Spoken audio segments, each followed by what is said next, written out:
¿Qué tal? ¿Cómo están amigos y amigas de esta comunidad? Muy buenas noches, como siempre un gusto, como siempre un placer que nos acompañen, que nos permitan platicar con ustedes nuestras opiniones, nuestros puntos de vista sobre el acontecer nacional e internacional. Y bueno, por supuesto que el tema de Ayotzinapa continúa siendo el de mayor trascendencia, ya que el día de hoy Alejandro Encinas, subsecretario de Gobernación, presentó el último informe relacionado con este caso y da bastante carnita para el análisis. ¿Por qué? Porque existían especulaciones de la participación de Omar García Harfuch, especulaciones de que el ahora precandidato de Morena a la jefatura de gobierno había participado junto con autoridades federales en la creación de la verdad histórica sobre la desaparición de los 43 jóvenes de Ayotzinapa, pero fue precisamente hasta el día de hoy que se confirma de voz del propio Alejandro Encinas. Y aun y cuando posteriormente el funcionario da una entrevista a Sin embargo, y algunos consideraron que estaba exonerando a Harfuch, me parece que no, me parece que Encinas vuelve a ratificar precisamente la presencia de quien fuera secretario de Seguridad Ciudadana de la Ciudad de México, y esto da pie, por supuesto, para varios cuestionamientos, para varios análisis.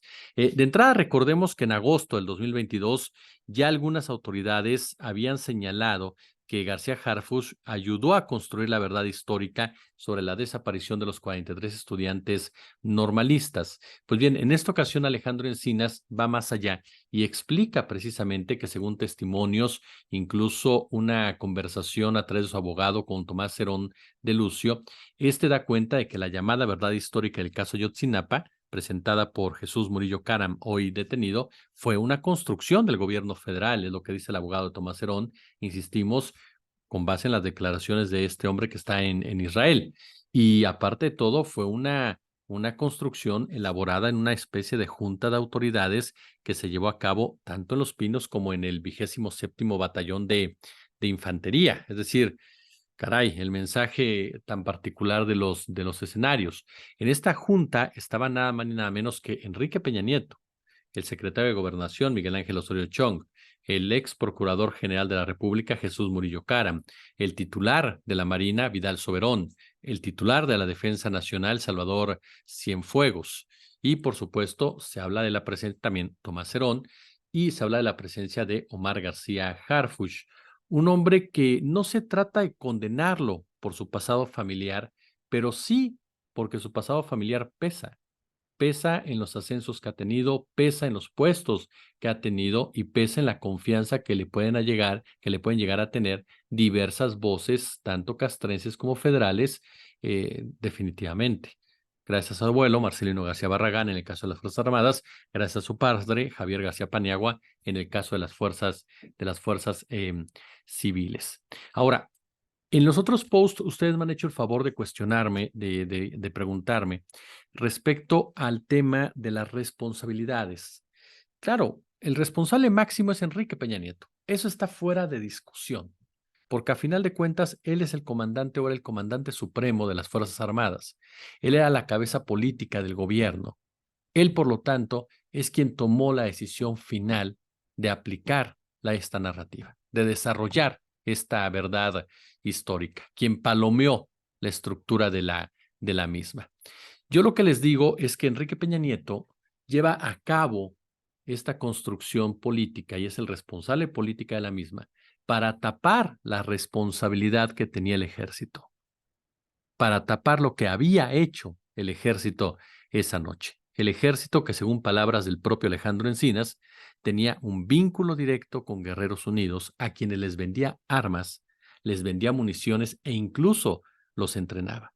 Una declaración muy dura por parte de Alejandro Encinas que ratifica el papel de un grupo del ejército mexicano en todo ello y que fue protegido desde el principio por el propio Salvador Cienfuegos, titular de la Sedena, por el propio Enrique Peña Nieto, por Jesús Murillo Caram, por Miguel Ángel Osorio Chong, por los medios de comunicación.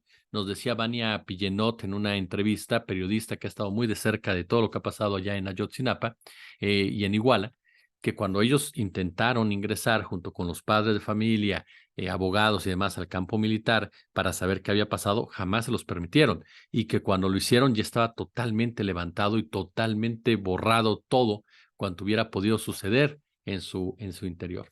Lamentablemente, por supuesto que en el ejército hay gente muy valiosa, heroica, su servidor lo sabe, proviene de una familia militar, pero también hay grupos de poder.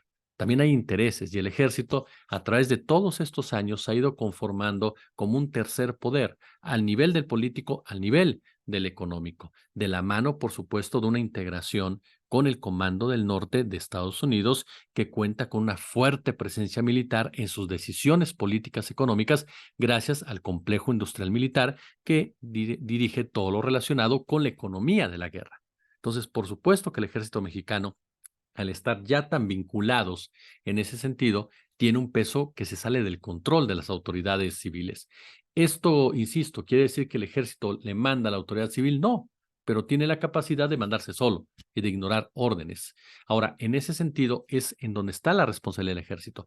Ahora, la responsabilidad de Jesús Murillo Caram se da en que él fue el creador de la verdad histórica. Vamos por responsabilidades. Enrique Peña Nieto, como cabeza de un gobierno, por supuesto, el ejército como el responsable de esta situación, Murillo Karam como el creador de toda esta narrativa, Tomás Herón de Lucio como el ejecutor de la misma, y debido a las investigaciones del GIEI, tenemos que aparecer a la Marina a la par del ejército, porque también la Marina se vio involucrada en todo este embrollo.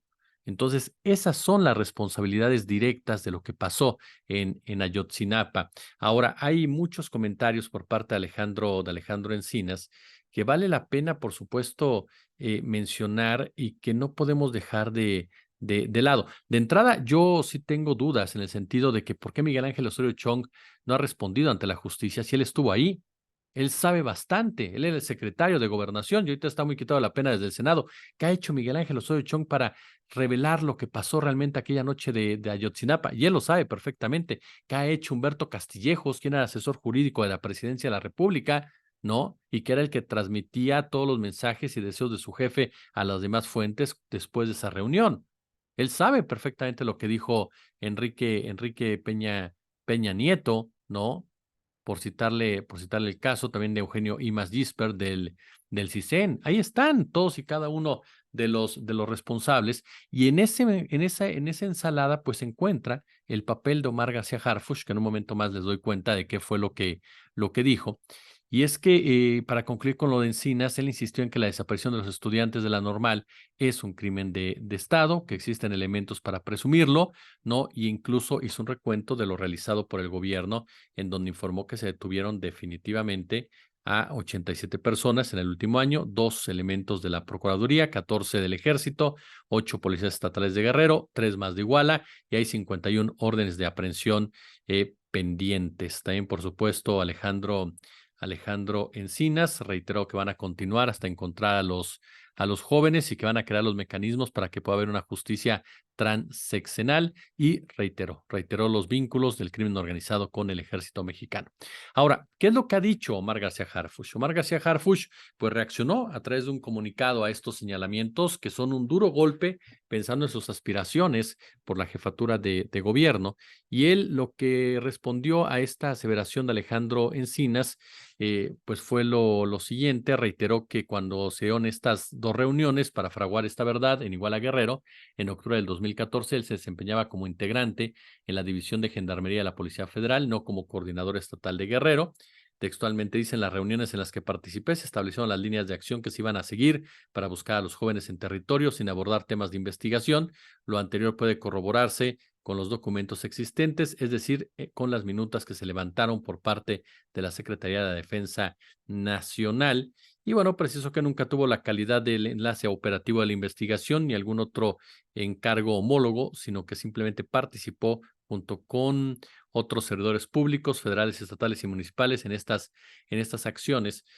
Ya para concluir, me parece que Omar García Harfuch tiene que decir más de lo que ha dicho hasta ahorita para quitarse este estigma de Ayotzinapa que lo va a perseguir siempre, así de claro, que va a impedir incluso que pueda ganar la candidatura de Morena a la jefatura de gobierno, aunque tenga un apoyo bastante claro de diversos grupos, porque hay otros grupos que en definitiva no lo quieren, y que este tipo de señalamientos les dan definitivamente argumentos para justificar y consolidar este rechazo. Y uno de los puntos que Omar García Harfuch tendría que responder es qué hizo para que sí se supiera la verdad de Ayotzinapa.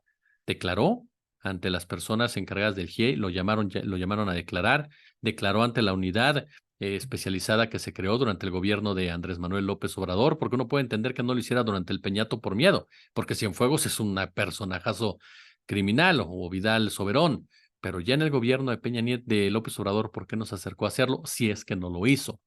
Ajá. Y si lo hizo, ¿por qué no lo ha dicho? Ajá, por cuestiones de seguridad, ¿por qué razón? Un punto más y que me parece que es básico, y con esto concluimos. Puede ser que efectivamente, dándole el beneficio total de la duda a Omar García Harfuch, él haya decidido salir de Guerrero en esos días, que ya no estuviera ahí, pues.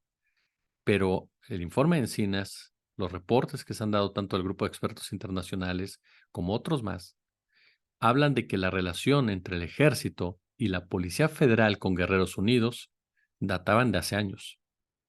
Por lo tanto, él, como responsable de los federales en esa entidad o en esa región, ¿por qué no reportó jamás que se estaba pudriendo todo, que estaban vinculados con el crimen organizado?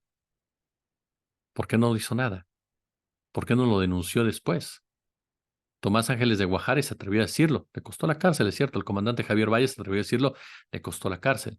¿Por qué no lo hizo el nieto de un general e hijo de un general que fue secretario de la Defensa Nacional y el hijo de uno de los integrantes de la Dirección Federal de Seguridad? Tal vez ahí, en esta misma pregunta, esté la respuesta. Como siempre, un gusto, como siempre, un verdadero placer. Y solamente para concluir, en política no hay casualidades.